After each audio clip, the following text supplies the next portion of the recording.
Leonardo da Vinci dreamed of a helicopter-like machine during his lifetime. The genius of this design is that even if the whole helicopter spins, the operators would not spin with the machine. If you observe carefully, you'll understand the secret. The spiral propeller spins, but the main central shaft is stationary. The operators remain stationary because this ingenious arrangement acts like a manual treadmill, thanks to Da Vinci's smart bearings. Da Vinci had a powerful technique to make this heavy machine fly. We know this simple propeller would work due to the airfoil principle. If you check Da Vinci's screw, it is a collection of many propellers. To produce lift, in which direction should this screw rotate? Of course, counterclockwise.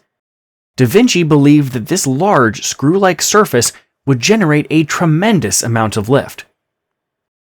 Even 500 years ago, Da Vinci was capable of imagining such smart bearings, the bearings which isolate the base plate from the top plate. And take a look here too. Here also Da Vinci has added another bearing to isolate the top plate from the shaft. At a glance, we may think that Da Vinci connected the spiral wing with the shaft. No, this genius attached bearings there also and connected the spiral wing with the shaft. In short, the portions highlighted in green are stationary and the remaining are capable of spinning, thanks to the bearings we have seen. If somebody is standing outside, he can easily spin this spiral screw. This spinning wheel spins the propeller since they are connected with the help of a few strings. This is not what Da Vinci wanted. He wanted the operator to be inside the machine, flying with the machine. What do you think will happen in this case? If the operator stands inside and tries to rotate the spiral wing, it will definitely spin. Da Vinci now adds a lot of spokes. Now, when the operator walks, the wheel spins backward. But this could prove dangerous to the operator.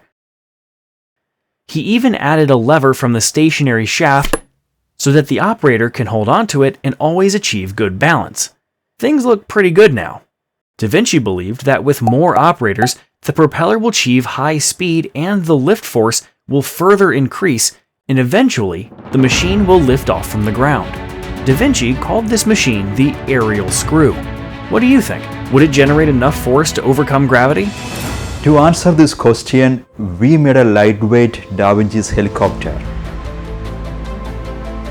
We are going to compare it with a dragonfly propeller. As expected, the dragonfly propeller flew well. Now, it's time to test Da Vinci's aerial screw. It's struggling to fly. If you observe carefully, it is able to balance its weight for a few seconds, then going down. The lift produced by the aerial screw is not able to overcome its weight. What's going on here? It is true that the aerial screw produces much more lift than the toy propeller. The issue is that the aerial screw is really heavy, almost 3 times the weight of the dragonfly propeller.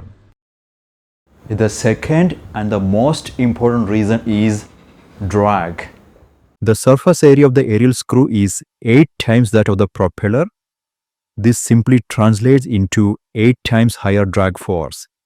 This means the initial speed you are giving to the aerial screw will quickly vanish due to this high drag. This is why the aerial screw fails to lift despite giving a good initial speed.